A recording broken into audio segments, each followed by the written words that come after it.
Hey there, April again with Wolf Reviews, and as most of you have seen in my videos, I have animals. I have a few dogs and a cat, and the way that I've been handling their food situation is just keeping them in these bags and then filling up an individual container and then using that to fill up their bowls. Anyways, it's a poor system, but I've made do. But I think I'm actually going to go ahead and take the time to make some dedicated cat and dog food dispensers today. And I'm in my husband's shop, and he has very graciously given me this space to put these dispensers because I've run out of room inside. So I guess I'm going to attempt this.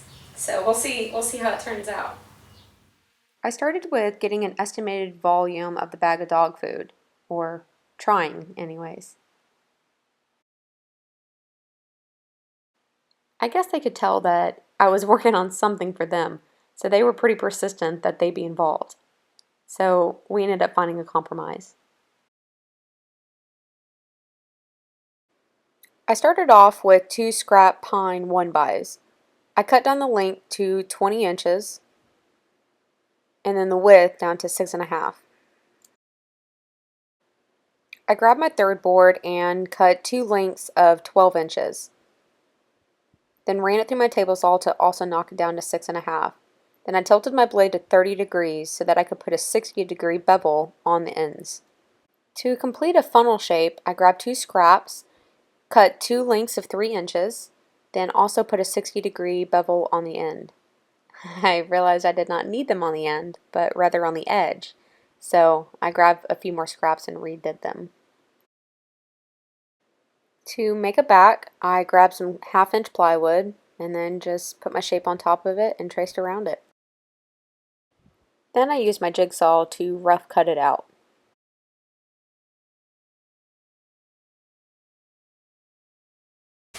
Okay, so whenever I was putting these together, what I thought I would try is to drive in some nails at an angle, of course, and I glued them first and then try to drive in the nails. And as you can see, even with me upping the pressure, they just didn't go all the way through. So I went ahead and finished out the side thinking I could hammer them in, but after, it's just not the way I'm going to go. What I did on this side is I went ahead and glued everything and then just shot in two just in order to hold it while that glue was drying. And so now what I'm going to do is I'm going to drill in some pocket holes all right here and then put them into this bag, attach these sides to the bag. That's the direction I'm going.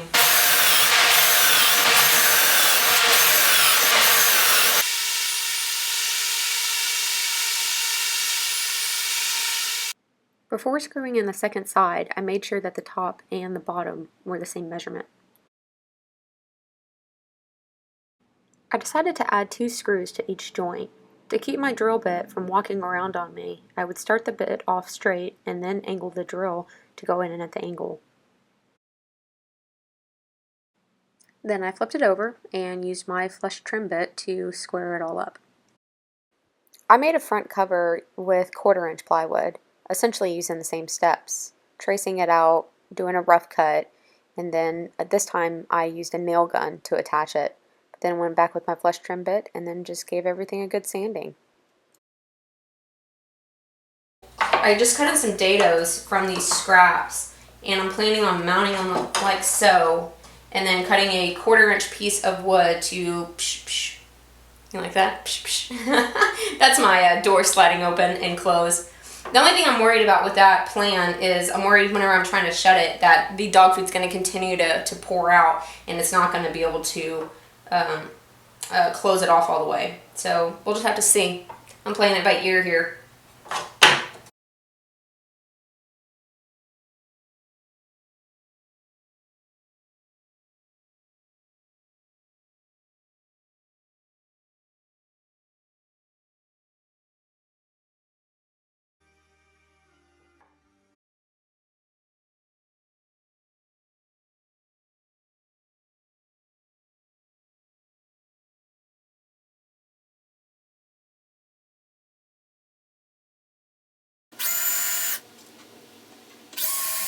So what I like to do with these small screws is get them started with the drill, but then actually come back with a screwdriver and hand tighten them down.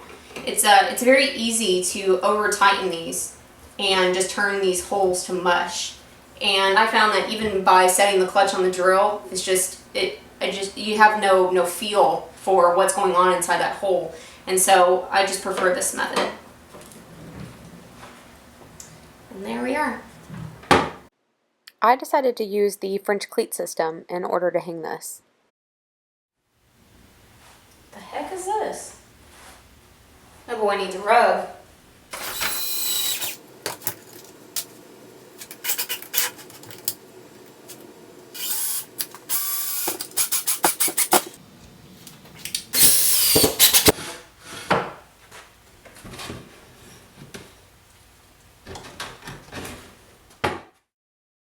Then I put on some primer, some wood filler, and also a coat of paint.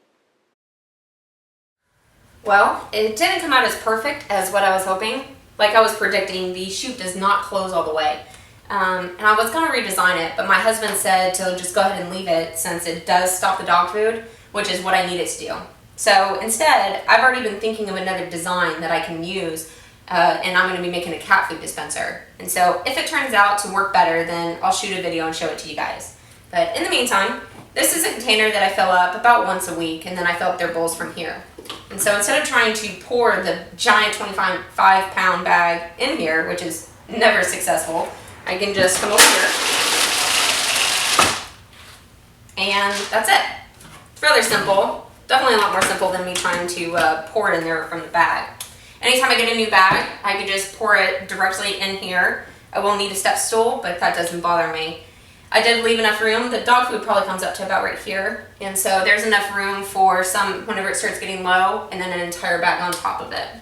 And then of course I just threw on something cute because I'm a girl. So that's it. Leave me your comments. I love to hear y'all's thoughts, and I'll see you next time.